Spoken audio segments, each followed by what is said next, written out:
Hacé como Petro y Cairo. Si de cortina se trata, elegí Cortifaz y modernizate. 0800 2678.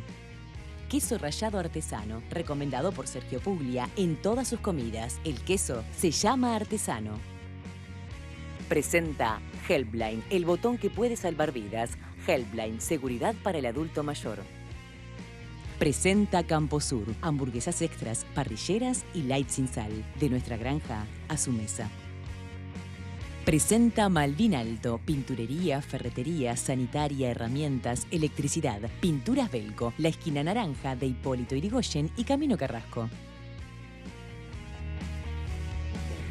¿Es necesario la construcción, el funcionamiento de un hospital penitenciario, como se ha planteado? Vamos a seguir conversando esto con nuestras panelistas. Antes, sepan que la industria uruguaya es el motor de la economía, así que hacé como nosotros, consumí industria uruguaya.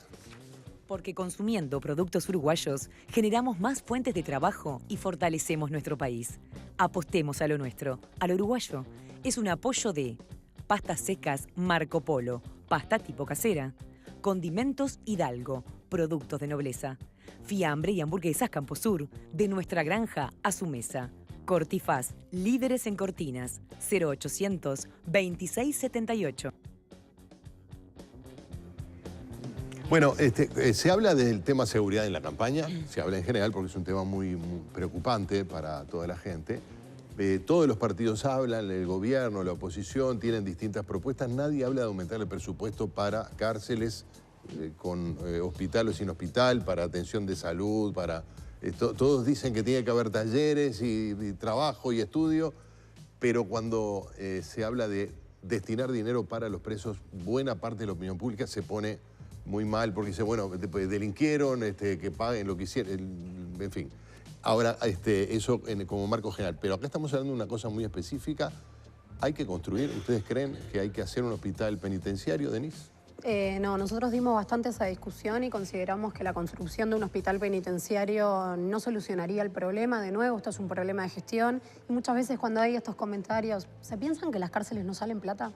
Salen millones de dólares las cárceles todos los días para reproducir la violencia y la miseria. Claro, la violencia, gastamos millones de dólares en algo que no está funcionando bien. La violencia sale carísima. Sale carísima desde el punto de vista de salud, sale carísima desde el punto de vista de seguridad y nos sale carísimo a todos cuando todos estamos expuestos a muchas veces a la inseguridad en las calles. Ahora, en particular con el hospital penitenciario, muchas veces cuando se habla de megaproyectos como para, bueno, desviemos la discusión, no cambia el hoy y ni cambia el corto plazo. Hay una cuestión también que es que nuestro Sistema Nacional Integrado de Salud ya tiene infraestructura suficiente, necesaria como para abordar esta población que, como bien sabemos, forma parte de la población, entra y sale, forma parte de los usuarios que también están del lado de afuera. Hoy el Estado lo tiene que atender adentro de la cárcel, el mes que viene lo atiende en las Mañana lo va a atender policlínicas, en un hospital sin tantos problemas. Y además también una clave está en fortalecer el primer nivel de atención. El primer nivel de atención es poder detectar los problemas a tiempo, poder generar algunas cuestiones básicas de prevención,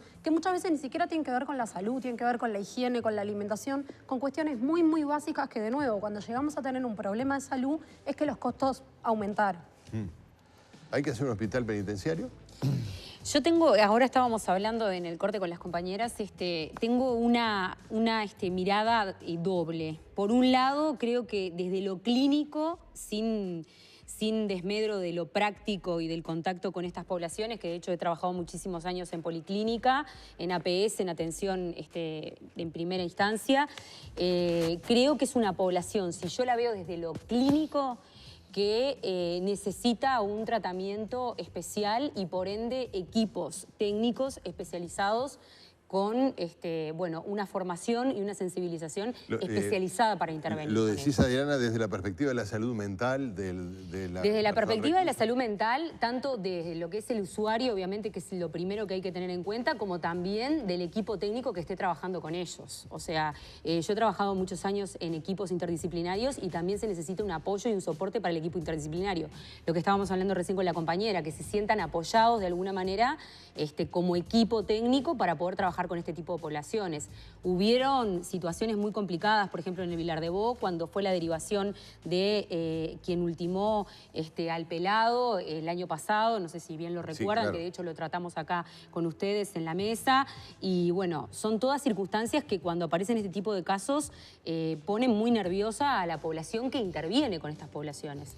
Yo creo que la verdadera protección de estas poblaciones está en una buena sensibilización y en un buen trabajo, y que el equipo técnico se sienta apoyado para trabajar con esta población, lo cual implica bioéticamente una administración de la infraestructura especializada y de un equipo que esté formado, especializado. Por la propia realidad de las personas que están privadas de libertad, tiene una atención médica específica, y hospital a mí, o y si me lo preguntan policlínica? desde la parte, por ejemplo, psicológica y psiquiátrica específicamente, con más razón todavía, sí lo creo. Desde la parte técnica específica esa, Porque sí. tienen cuadros clínicos que son o que tienen características específicas por las circunstancias. A ver, en el caso, por ejemplo, del que ultimó, diríamos, al pelado, el caso de Rondán, es un caso clarísimo de que había una estructura complicadísima desde el punto de vista del trastorno de personalidad y la psicopatía, que no era para ser tratada en, por ejemplo, diríamos, en una instalación biomédica como la de Vilar de Bo, con trato común como recibían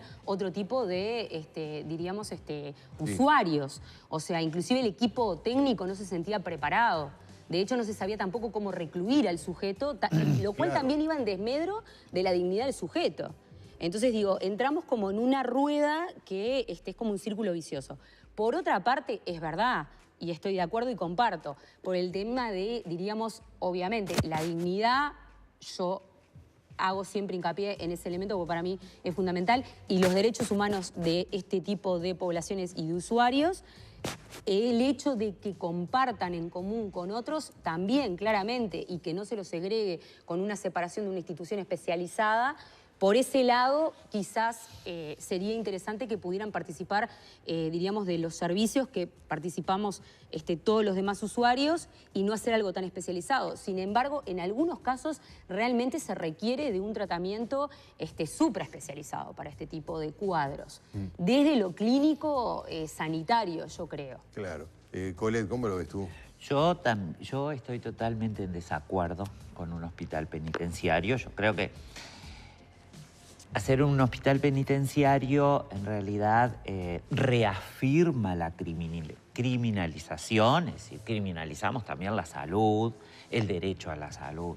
También reafirma la discriminación, es decir, formamos guetos porque tenemos que separar a la sociedad para que unos no se contagien con otros. No, señores, tenemos que pensar que una sociedad la conformamos todos.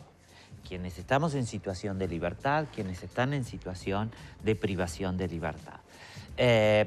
Por lo tanto, para mí es otra forma de criminalización. Entonces, a mí me parece que nosotros no tenemos que desviar esta discusión en hospital penitenciario sí, hospital penitenciario no. Yo creo que tenemos que enfocar la discusión a garanticemos la salud de todas las ciudadanas y los ciudadanos del Uruguay, estén en la situación en la que estén. ¿Cómo la garantizamos? La garantizamos reforzando el primer nivel de atención, garantizamos con médicos referentes, garantizamos con prácticas saludables, con buenas situaciones. Es decir, Denis planteaba, bueno, la violencia también tiene su costo. Sí, claro, las cárceles también. Pero es que está buena la perspectiva. Pues si alguien piensa que estamos gastando mucho, que tenga presente que lo que estemos gastando, sea mucho o poco, no está funcionando. Probablemente si gastáramos más, obtendríamos mejores resultados, pero no en la cárcel solamente, afuera de la cárcel. También. Eso es lo que a veces en el debate público no surge, que es el vínculo entre la rapiña en la esquina o el copamiento y la manera como tratamos a la gente una vez que es capturada y recluida para que pague su culpa o su delito, ¿no? Sí, también hay una cuestión complicada a la hora de pensar la política. Hay 10.800 personas privadas de libertad. Hay algunos casos que han sido un hito a nivel de opinión pública, el caso del pelado Roldán, el caso del intento de fuga del patito feo de Linot. Sí, claro, generaron mucho revuelo, no representan a la población. Exacto. Y ahí hay una cuestión bien difícil. Muchas veces cuando damos esta discusión y traemos alguno de esos casos, invisibilizamos en realidad el común de la población, que son, a ver, los que trabajamos en el día a día, trabajamos sí con personas que cometen delitos y delitos muy duros, pero no es que su forma de vida disienta mucho del resto de la población. No es que cuando tienen un problema de salud no lo atraviesan de la misma forma. No, todo lo que viven en el día a día son personas que no necesariamente son violentas todos los días. Entonces, sí, obviamente hay que proteger a los equipos de salud muchísimo. Hay que protegerlos. También hay que capacitarlos. Esto muchas veces cuando se habla de la construcción del hospital penitenciario. Sí, bueno, y los recursos humanos que van a estar ahí en la atención ¿van a cambiar? No, hoy justo en el Centro de Formación Penitenciaria, que es donde se forman los operadores y antes se formaba también la policía que ingresa a la parte penitenciaria, los equipos de salud que ingresan no se forman en gestión penitenciaria, no se forman en el día a día. Entonces, hay una dificultad y ganan más dinero. Por trabajar dentro de la cárcel, claro, los equipos de salud ganan más dinero.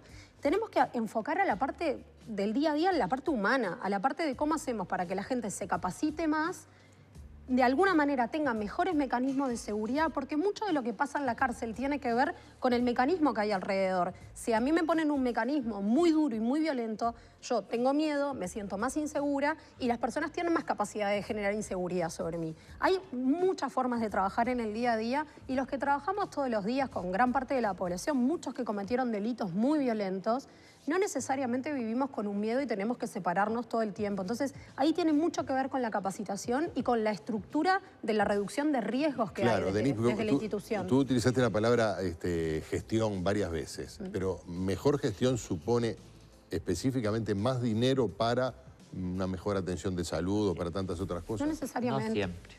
No, para nada. Creo que una mejor gestión es repensar el sistema, es repensar, ver también, valorar qué le pasa a las personas que trabajan en el día a día, qué le pasa a las personas que están en estos roles, dónde están las necesidades. Sí, obviamente hay una necesidad económica muchas veces en las cárceles porque, bueno, también uno ve que la gestión de la salud dentro de la cárcel no se parece en nada a la gestión de la salud en la afuera. Claro. Ahora, tiene mucho más que ver con una cuestión de la gestión y de la política. ¿Cómo pensamos la política ahí? ¿Cómo pensamos la política para el grueso de la población?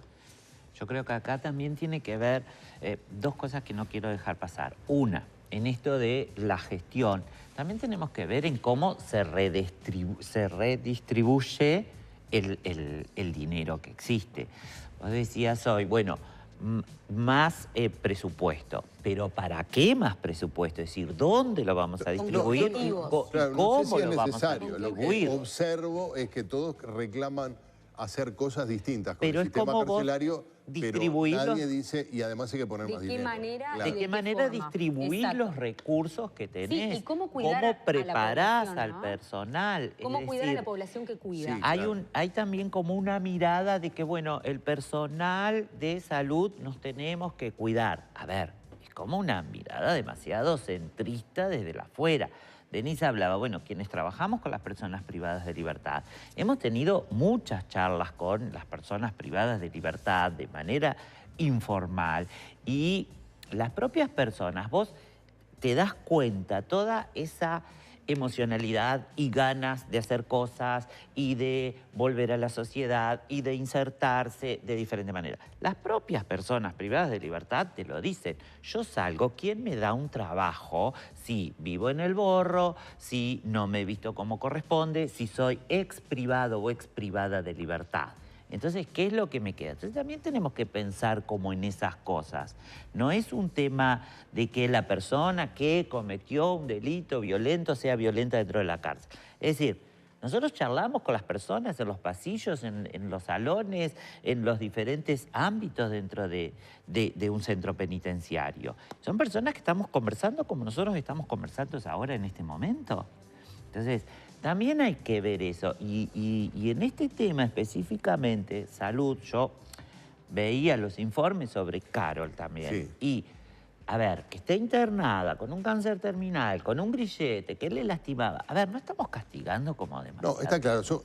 Hay un sobrecastigo, ¿no? ¿Verdad? Eso claramente. parece clarísimo. Porque estamos hablando de dos casos extremos. Uno es el de Carol y otro es el de el paciente muchacho del módulo 8. Sí. Claro, un paciente que cardíaco. tuvo una cardiopatía. Parece que era bastante aguda, que estaba en una celda, ya nos imaginamos en qué condiciones, sin recibir ningún tipo de atención médica. Eso no tiene nada que ver con la condena, con el delito, con lo que la sociedad entiende que hay que hacer con él que cometió un delito. Tiene que ver con una cuestión mínima de humanidad.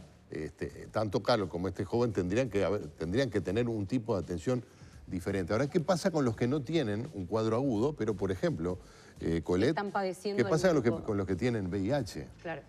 Por ejemplo, es decir... Pero que tienen, a ver, reciben la medicación, se los diagnostica, se los sigue. Bueno, de una manera eso específica. es como muy difícil, porque a ver, partamos de la base de que el examen para VIH no es obligatorio en el Uruguay. Primera cosa. Y yo les comentaba fuera de cámara, en una reunión que tuvimos hace 2 años, con quien se presentaba allí como infectólogo del sistema carcelario, nos decía, bueno, en CONCAR, con 300, en aquel momento eran 3.400 y algo de internos que hay 63 casos de VIH. No. ¿Por qué no? Y es imposible. Que es muy poco. Es demasiado poco, es nada. Es decir, a ver... pará. Entonces, por lo que tú decís, estaba subdiagnosticado, con lo cual los riesgos de que haya contagios sin que se pueda prever, por lo menos, eran altísimos. Y el tema de la prevención también, además, ¿no? El tema de trabajar con las personas en cuanto a la prevención, el tema de... todos sabemos que en el sistema carcelario se dan relaciones sexuales, eso todos lo sabemos, nos lo cuentan los propios internos. Es decir, bueno, a ver, ¿qué pasa con la prevención? ¿Qué pasa? Había personas que tenían VIH y que no podían ser trasladadas al centro de salud dentro del sistema, dentro del CONCAR, porque no había personal para trasladarlos. Entonces, ¿qué pasa con esa medicación? La medicación no llegaba adecuadamente. Entonces, es esto que hablamos, cómo repartimos los recursos que hay.